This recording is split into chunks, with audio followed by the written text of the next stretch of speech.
Alright, kailangan tanggalin itong timing cover kasi babaklasin natin yung timing chain. So bago yun matanggal, kailangan tanggalin muna itong main pulley bolt. So kailangan pagtanggal niyan ay kukontrahan natin yung flywheel para di umikot ito. Kasi pag walang kontra yung flywheel, pag niluwagan natin to, sasabay ito sa ikot. So ito lang ang style dyan, simple lang yan. Ito lalagyan natin ng guide wire. Sakit, kahit anong klaseng sakit wrench.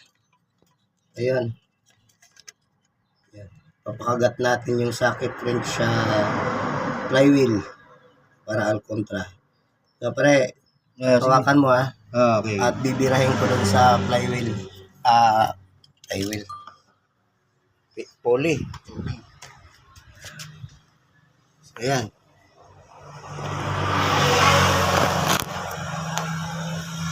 Lalagyan natin ng socket at saka power and din.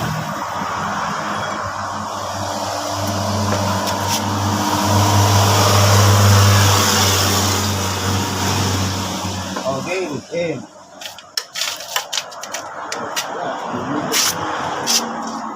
Oh, ayan. Ayos. Lock na. So, pwede mo na alisin pa rin. Alisin mo na yung al-contra na sakit. Tanggalin na natin itong hugutin ko ng pulley. Ayan. Nakuha na natin yung pulley.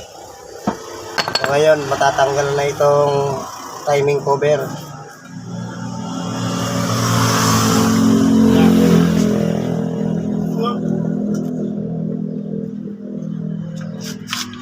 Pero may mga tingnan natin kung may mga tornilyo pa. Meron pa akong nakita. Ayun, may isa pa. Tornilyo pa.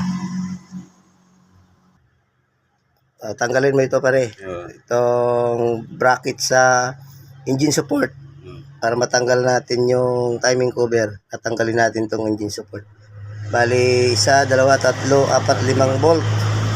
14 mm na sakit.